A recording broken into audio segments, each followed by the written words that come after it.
আমাদের এই ত্যাগ, এই সংগ্রাম, যেটা আমাদের প্রিয় নেতা, আমাদের আগামীর ভবিষ্যৎ, আগামীর বাংলাদেশ পার্টির চেয়ারম্যান, জননন্দিত জননেতা জনাব তারেক রহমান সাহেবের প্রতি আমরা, উনি যেন তার বাবার রেখে যাওয়া আদর্শ, তার মায়ের অসমাপ্ত কাজগুলো সমাপ্ত করতে পারবে তখনই যদি আমরা 12 তারিখে আমাদের সবচেয়ে জনপ্রিয় দল এবং এই দলের প্রতি আমরা ধানের শীষকে যদি সমর্থন দিয়ে আমরা দলকে রাষ্ট্র পরিচালনার সুযোগ করে দিতে পারি। আমরা সেই দিনটাকে আমরা বেছে নেব, আমরা সেই দিনটাকে আমরা সঠিকভাবে প্রয়োগ করব। একটি দিনের স্যাক্রিফাইসের কারণে আমরা বাকি 5টি বছর এদেশের প্রতিটা নাগরিক ইনশাল্লাহ ভালো থাকবে। আমরা জানি আমাদের প্রিয় নেতা রাজা ভাই বলেছেন, আমাদের এই ধানের শীষকে বিজয়ের পথে যারা মনে করে যে অন্তরায়, তারা কারণ না কারণ এজেন্ডা বাস্তবায়ন করতে চায়, কিন্তু এটা কি সম্ভব?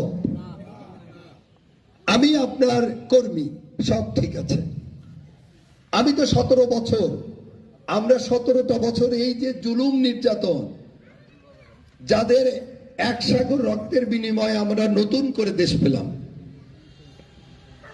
যাদের আত্মত্যাগের কারণে আজকে এই যে আমাদের এখানে একসাথে বসার সুযোগ, এটাকে আমরা গত 17 বছর চিন্তা করতে পেরেছি?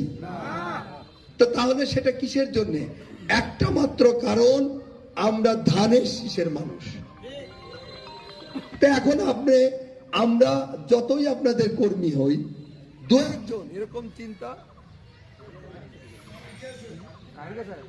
এরকম সবাই কোনো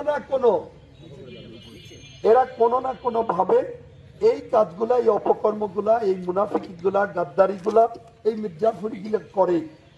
এটা যুগে যুগে ছিল, কিন্তু তা বলে কোনো মির্জাফর, গাদ্দার, মুনাফিকরা সততার কাছে কোনোদিন জয়ী হতে পেরেছে? সত্যের কাছে কখনো জয়ী হতে পেরেছে? কখনো।